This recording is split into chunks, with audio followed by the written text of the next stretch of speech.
네, 삼성전자 한번 보겠습니다. 사실 뭐 제 채널에서 삼성전자는 워낙에 좀 많이 올려드렸고 긍정적인 의견도 많이 드렸던 종목인데 체크할 부분은 어차피 뭐 계속해서 생기긴 해요. 그래서 이게 이제 좋은 소식이든 나쁜 소식이든 간에 나오는 이슈가 있을 때마다 체크는 한번 해드리려고 합니다. 그래서 기존에 반복됐었던 이슈도 있지만 또 신규로 좀 추가되는 그런 이슈들도 있고 현재 펀더멘털 대비해서 또 삼성전자의 위치는 어떤지 그런 부분들도 한번 볼게요.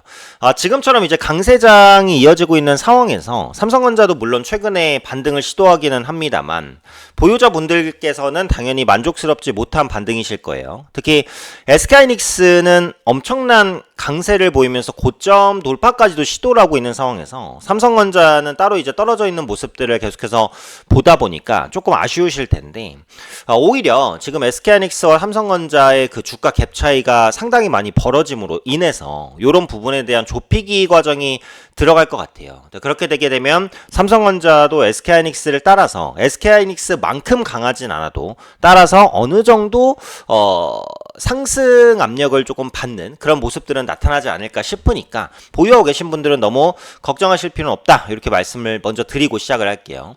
자, 갤럭시 S SG25가 나왔습니다. 판매량 40% 늘었죠. 공시지원금 덕이 있었다고 하더라도 일단 좋은 판매량인데요. 지금 보시면은 이제 그 왼쪽과 오른쪽 스마트폰에 대한 비교가 있잖아요. 그래서 엣지가 이 오른쪽에 있는 겁니다. 이게 사진으로는 어느 정도 얇게 보이실지 모르겠는데 제가 지난 주말에 실물을 보러 갔다 왔어요. 근데 확실히 그립감이나 무게가 다릅니다. 얇아졌다는 것도 분명하게 느낄 수 있을 정도예요.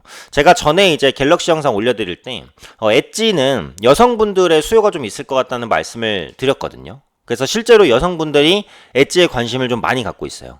그러니까 애플의 아이폰을 쓰시는 분들이 갤럭시로 넘어오기 어려운 이유가 물론 OS의 차이가 가장 크고 디자인 차이도 있겠지만 갤럭시 스마트폰 사실 뭐 울트라 같은 거는 여성분들이 들고 다니기 정말 힘들긴 합니다. 무겁고요. 크기도 하고요. 그래서 엣지는 두께를 줄이고 무게를 줄이면서도 프리미엄급 사양을 대부분 유지했어요.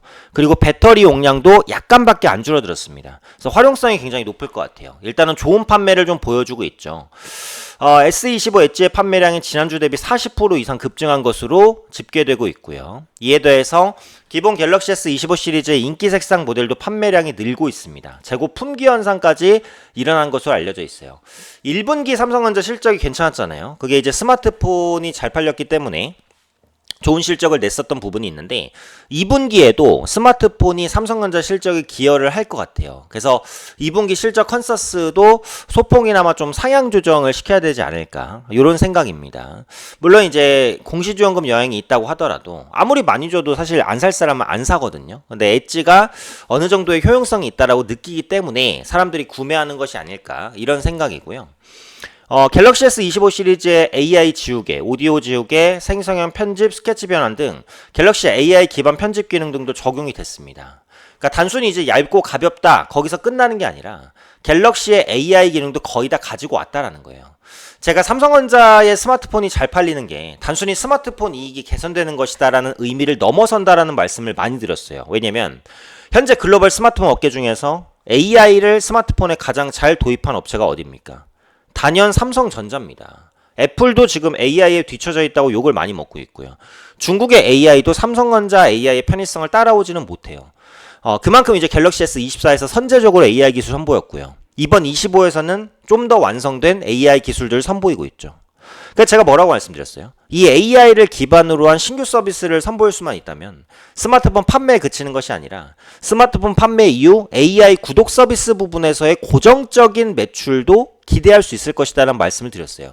조만간 그 시기가 올 겁니다. 언제가 될지 모르겠지만. 그래서 이런 부분들은 삼성전자의 스마트폰 알파 수익이에요. AI가 도입되면서 단순히 스마트폰 판매 이익뿐만 아니라 판매 후 AI 소프트웨어 이익도 가산될 수가 있어요. 요게 부각되는 순간 삼성전자는 큰 폭의 상승이 나올 수 있습니다. 시간은 조금 걸리겠지만요.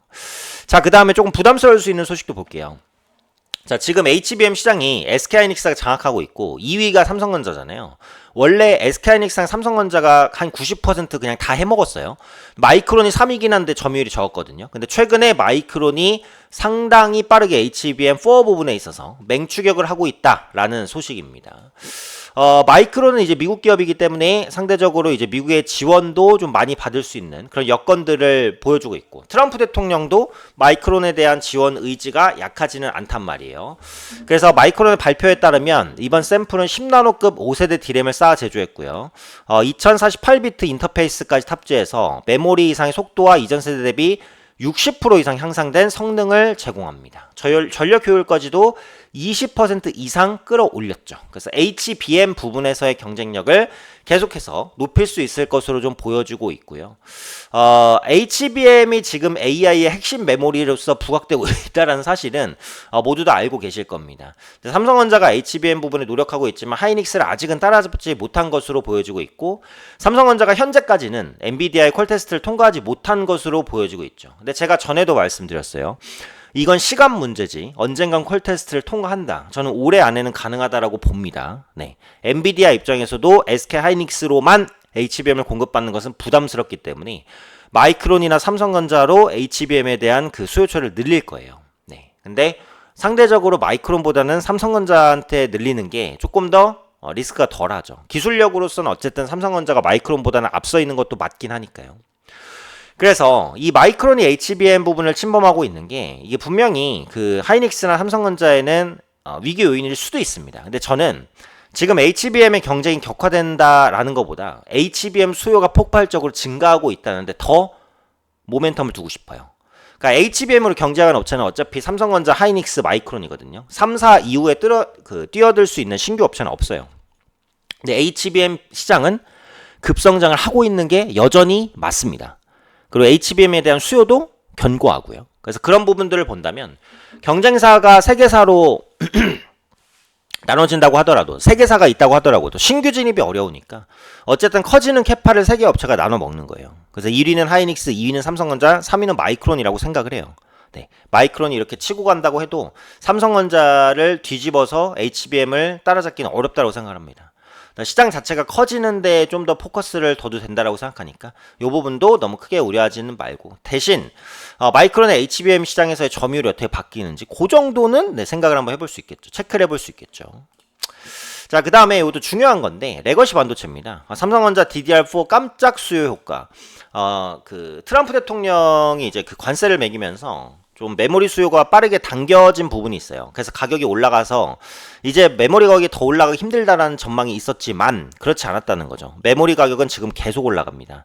특히 레거시 반도체 부분은 삼성전자가 강자기 때문에 DDR4 가격이 올라가는 거에 따른 수혜는 충분히 받을 수 있고, 특히 지금 삼성전자는 그 중국 업체들이 DDR4에 대한 경쟁력을 많이 끌어올렸어요. 그래서 DDR4를 접고 DDR5로 넘어가고 있어요. 이건 삼성전자만 그런 게 아니라 하이닉스도 마찬가지입니다. 그러다 보니까 DDR4의 공급이 줄어들고 있거든요. 그래서 그런 부분들이 오히려 DDR4의 가격을 인상시키고 있어요. 이건 역시 레거시 반도체 가격 반등이기 때문에 삼성전자 입장에서는 실적에 대한 기대감을 가져갈 수 있게 만드는 요인이죠. 트렌드포스에 따르면 올해 2분기 PC용 DDR4 모듈 가격 상승률 전분기 대비 13에서 18%입니다. 당초 전망치를 크게 상회할 것으로 전망이 되고요. 3분기 상승률도 기존 3에서 8%에서 8에서 13%까지 상향 조정됐습니다. 이건 뭐죠? 이건 삼성전자의 2분기 실적이 생각보다 괜찮을 수 있다는 걸 의미하죠. 자, 그러면 갤럭시 S25 판매 괜찮았고요. 엣지 판매 좋았고요. 그 다음에 삼성전자가 현재 주력인 레거시 반도체 부분도 개선이 됩니다. HBM 빼고는 다 좋단 말이에요. 이런 부분들은 2분기의 실적 개선으로 연결될 가능성이 있다. 이렇게 봐주시면 되겠죠. 펀더멘털 한번 보겠습니다. 매출과 영업이익 견고한 상황이에요. 그래서 2분기 실적도 1분기에 뒤지지 않을 것으로 현재 전망을 하고 있습니다. 잘 나오면 한 7조 원도 찍히지 않을까라는 생각이에요. 현재 EPS를 봤을 때 PER은 한 12배 정도입니다. 대표 기업 치고는 확실히 PER적인 매력은 아직 있고요. PBR도 1배 왔다 갔다 하고 있어요. 국내 대표 반도체주인데 PER 12배, PBR 1배는 확실히 좀 저평가긴 합니다.